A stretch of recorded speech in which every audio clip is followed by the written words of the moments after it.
Hi, everyone, and welcome back to Beyond the Dental Chair. I'm your host, Brittany Murphy, the myohygienist, your guide to thinking outside the box, expanding your skill set, and making a bigger impact on your patient's overall health. Why, yes, you ask, is there something new about me? I impulsively cut bangs. I'm going to be 35 years old, and I was like, hey, now's the time to do it. So I'm looking a little bit different here today, but I'm super excited to be here because today we are going to broach an insanely trending topic that has been taking over everybody's social media, and that is mouth taping. If you are a myohygienist, I know you had patients come in lately saying, hey, I saw this post about mouth taping. I taped my mouth shut last night, so I'm good now, right? Like I don't need to do anything else. Well, as we know, that is not exactly the case. While mouth taping can be a great tool and adjunct, it is not a magic fix. And today we're going to talk about how and why myofunctional therapy is still essential, even if you're correctly and efficiently using mouth tape. Mouth taping has been all over Instagram, TikTok, mainstream media, news broadcasts, and there's influencers and wellness gurus who are showing these dramatic before and after results, claiming that taping your mouth shut can instantly improve your sleep, fix mouth breathing, boost energy, reduce snoring, and yeah, there's some truth that to some of those benefits. But the problem is they're oversimplifying it all, right? Mouth taping is being marketed as the main and only solution rather than a tool or an adjunct like how it should be used.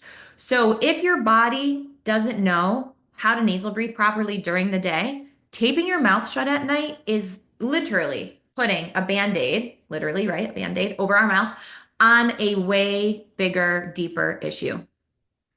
So let's break it down. If someone needs to tape their mouth shut to keep it closed at night, that means something's not functioning properly, right? The body should naturally breathe through the nose without any assistance. So here's what mouth taping doesn't address. It doesn't address oral posture and habits. So if the tongue is low and the lips don't naturally seal during the day, those issues don't just disappear at night. Muscle dysfunction.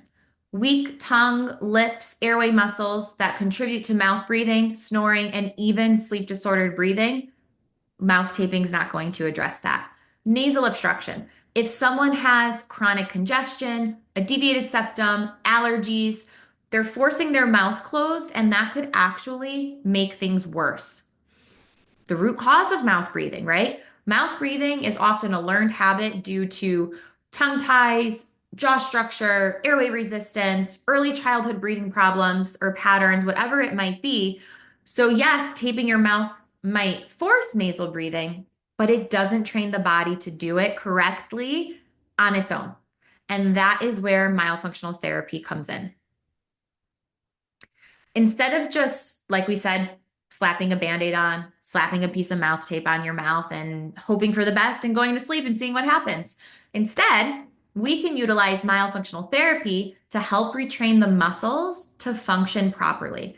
Here is what we actually will do with myofunctional therapy. We can strengthen the tongue, strengthen the lips, strengthen those airway muscles to naturally support effective nasal breathing. We can improve tongue posture so that our tongue rests in the roof of our mouth, keeping the airway open. We can work on correcting our swallowing patterns that might be contributing to that more open mouth posture.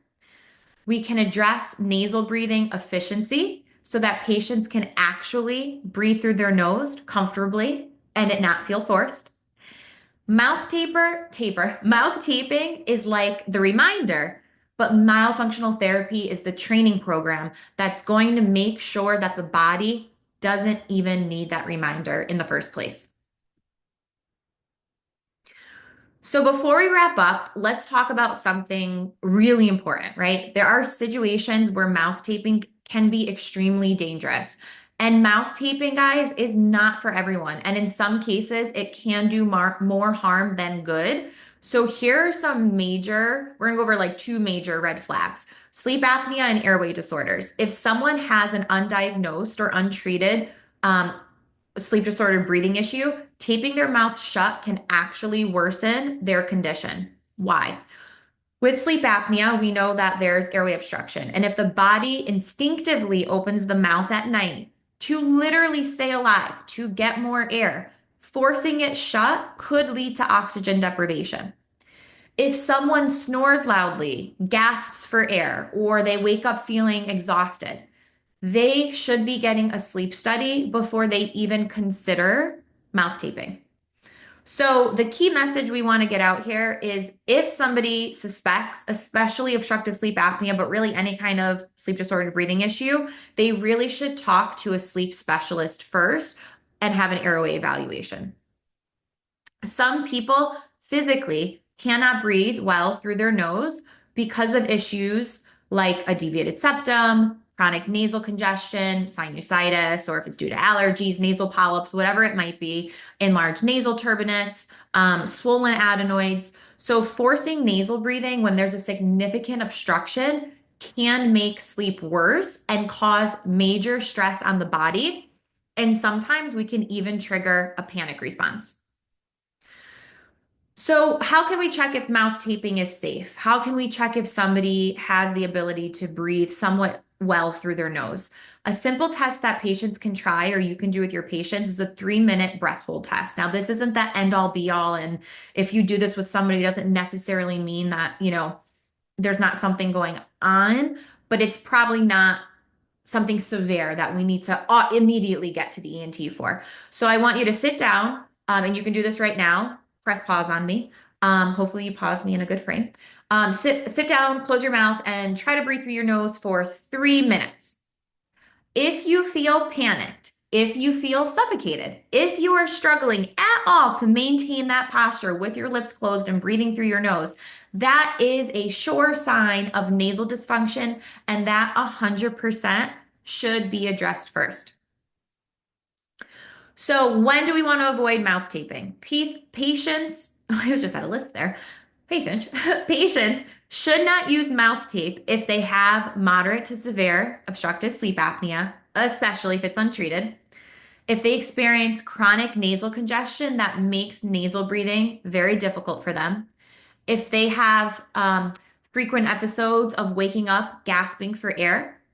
If they feel claustrophobic or panicked when they're trying to nasal breathe. So, what can patients do instead? What are safer, I can't speak today. Oh my gosh. What are safer alternatives? Step one, get a sleep study. If sleep apnea is a concern, proper diagnosis and treatment needs to come first. Step two, work on nasal health, saline rinses, nasal breathing exercises, getting an evaluation with an ENT, something to help improve that airflow. Step three, strengthen your airway muscles. Work with a myofunctional therapist. Myofunctional therapy can help retrain those muscles that are going to support proper breathing. Step four, try other alternative tools. Some patients benefit from adjuncts like nasal dilators, breathe right strips, intake breathing, a proper CPAP, trying that therapy. First making sure, some people, yes, CPAP is the gold standard. A lot of people can't, unfortunately, the compliance rate is really low with CPAP therapy, but sometimes it's just finding that proper fit, changing the mask, working with the sleep physician. We need to be doing something to manage our obstructive sleep apnea.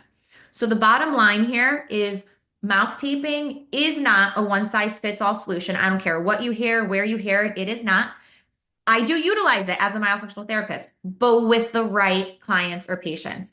It can be helpful only when nasal breathing is already working well and there are no underlying airway issues. If patients are unsure whether it's safe or not for them, they should always check first with their myofunctional therapist, airway dentist, ENT, sleep specialist, whoever, before taping their mouth shut. So, how do we have this conversation with patients who are super convinced that mouth tape is the end all be all and it's the only thing that they need because they heard it from so and so on their TikTok channel? Here's a simple analogy. Mouth taping is like using a seatbelt in a broken car. If your brakes don't work, the seatbelt might keep you safe for a little while, but it does not fix the issue and you're in extreme danger, right? Myofunctional therapy is actually repairing the car So you don't have to rely solely on that seatbelt. Now, that's not to say we're not going to wear our seatbelt, right? We might, or I'm sorry, we should still wear our seatbelt. But myofunctional therapy is fixing the actual problem. It's getting to the root cause of the problem and not just relying on something as a hopeful tool. Mouth tape is a tool, it is not a cure. So it can again be helpful in the right situation, but if your muscles are not working properly, you're just covering up the issue. When patients, you explain this and patients understand this, that mouth taping is part of the solution, but definitely not the entire solution, they're more apt to be open to myofunctional therapy. So, what should someone do instead if they're interested in mouth taping, but they have not addressed their underlying muscle dysfunction? They can have a nasal breathing assessment first, right? Can they comfortably breathe through their nose all day without forcing it? If not, they need to work on that first. They should have a check in with themselves on their tongue posture. Is their tongue resting in the roof of the mouth? If not, myofunctional therapy can help strengthen that. They should have a myofunctional therapy evaluation before jumping into mouth taping to see if there are deeper muscle dysfunctions that need addressing that then can lead to the need. Who wants to utilize mouth tape all the time? Like, let's say, you're, I don't know, on a nice date and it ends really well. And it's like, oh, hold on. I need to, before we shut our eyes, I need to whip out my mouth tape. It's like whipping out your retainer. That's just, it's a little awkward. Or maybe it's, I don't know. I don't know. And some people might be into that. I'm not sure. But we can address the root cause so we don't need to utilize this lip tape, right? Work with a myofunctional therapy specialist. Let them guide you through the exercises that are going to create those long-term changes, not just temporary fixes. Or if you're not a myohygienist and you're a dental hygienist who can refer to a myofunctional therapist, do it. Your patients will benefit. Okay, so there you have it. Mouth taping might be trending, but it is not always the right answer. For some, again, it's a helpful tool, but for others, it can be extremely risky, especially if we have that underlying, there's a lot of undiagnosed breathing issues out there, right? So if you suspect that, please educate your patients on the safety of mouth taping. The goal is not to just force nasal breathing, but to train the body to be able to do it properly. And that is exactly what we do with myofunctional therapy and why it's so important. So if you want to learn more, you want to learn about myofunctional therapy, you want to learn about airway health, contact me, the myohygienist, for guidance. You can follow our Facebook page, continue following this YouTube page. You can email me, find me on social media, reach out to me. Any questions you have, please let me know. Continue listening to these Beyond the Dental Chair deep dives that we go into. Follow us on social media for tips and tricks and just continue, spreading that awareness. Reach out with any questions, topic suggestions that you have. If you found this episode helpful, please don't forget to share it with your colleagues and leave a review wherever it is that you're listening. And until next time, let's keep thinking beyond the dental chair. Take care and keep inspiring.